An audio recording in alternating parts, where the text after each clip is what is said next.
welcome back to my channel. नोंथांमोनखौ आंनि बे मोनसे गोदान भिडिअ आरो आं खेबसे फिन बरायनाय थाबाय आसा खालामो मोजाङै दं होननानै आंबो इसोरनि अननायाव मोजाङै दङ। जों दा आनैखौ एडमिट खालामनो नागिरदों एमआरएम हस्पिटालाव ओमफ्राय मानो होनोब्ला आनैना दाहाय सिजारिं दङ दा बेबि गोदान फैसिगोन नखराव मोनसे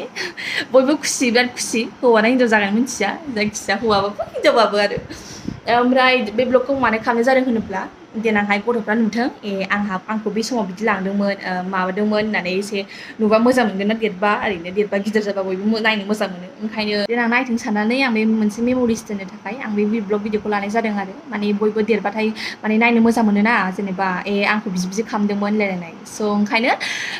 नायथों उनावहाय देरबा स' आं बे ब्लग भिडिअखौ ओंखायनो लाबोनाय जादों आरो स' नोंथांमोननो आं नाजालांजोबसै बेसेबां हायो देखायनो जुदि नोंथांमोना आंनि भिडिअखौ नायनो मोजां मोनो एबा इन्ट्रेस्ट मोनो चलो थांसै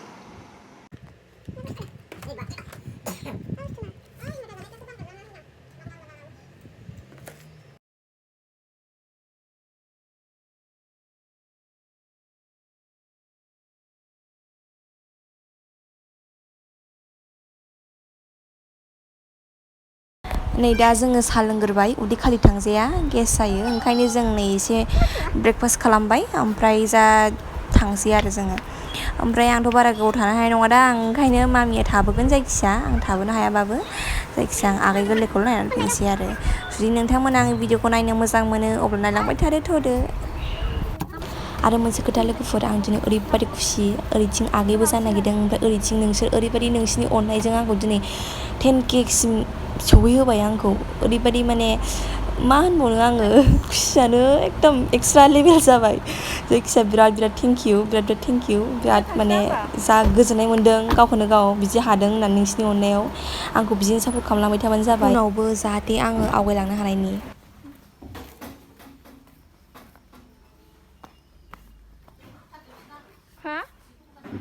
जिखौ बोखारनाङा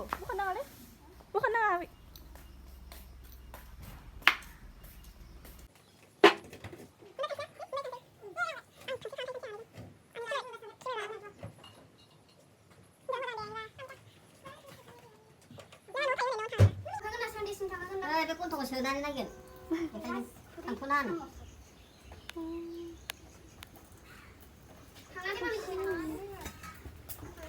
दा जों नै थांगासिनो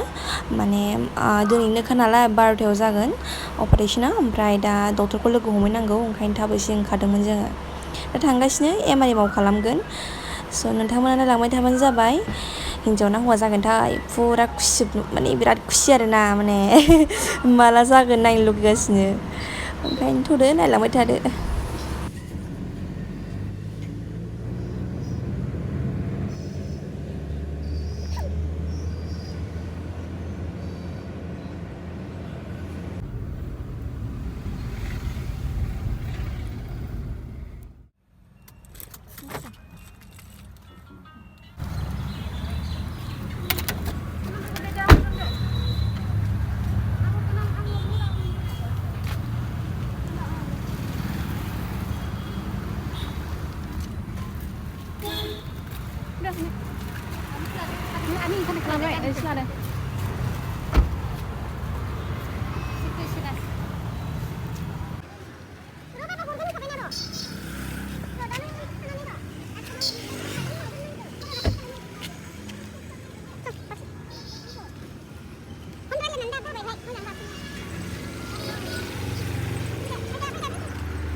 जों मोनफैबायमोन ओमफ्राय बे एमआरएमनि अपोजिट ओरैथिं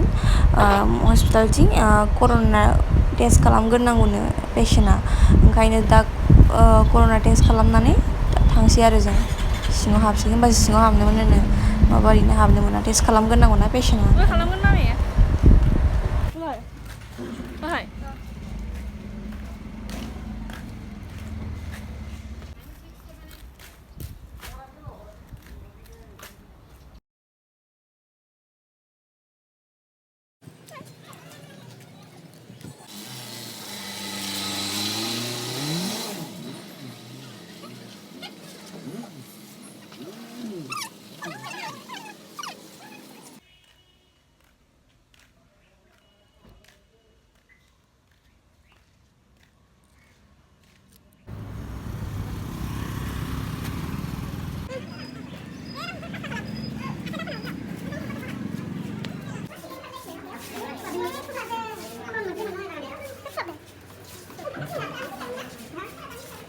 ओमफ्राय आं थानो हायैनि नै बाबाजों बाजै हटेलाव ओंखाम जाफैबाय आङो फुंनिफ्रायनो जेबो जायासैना साल' लोंनाय जाबाय ओंखायनो ओंखाम जाहैनोसै होननानै उखैनानै जाफैबाय आं नै आं मिरामिससोमोन दिनै बिस्थिबार ओमफ्राय बाबाया मिरामिस जाबाय ओमफ्राय आं बेदर जाबाय आरो गासिबो दंजोबो बाहायनो ज'नो एलाय मामायो ओमफ्राय इयो मामि ओमफ्राय ओरैथिं जोंनि आबैनि असे बिनानाव आबै गेजेरना आनैनि बिनानाव ओमफ्राय नैबे आबौ जों दा नै आनैखौ नेगासिनो आरो माने जोब्बायमोन ओमफ्रायथ' बिसोर थाब बर'ना एसे आधा घन्टा 1 घन्टा थानानै बर'नो बिसोरो नै बरनबायानो दा आनैखौ केबिनाव लांसिगोन आरो मानसिखौथ' दानो मोनलांथ'नाय नंखाया बिदिनो 1 विकसो थानांगोनदां बाहायनो ओमफ्राय दा नै जों आगै गोरलैखौ नायनो थांनो नागिरबाय दा बेखौ हजोंहाय गोजौआव केबिनाव दोननानै दा जोङो आगैखौ नायनो थांसै आरो हिन्जाव जाबाय आरो बिराद खुसि आरो बिराद खुसि मा होनबावनो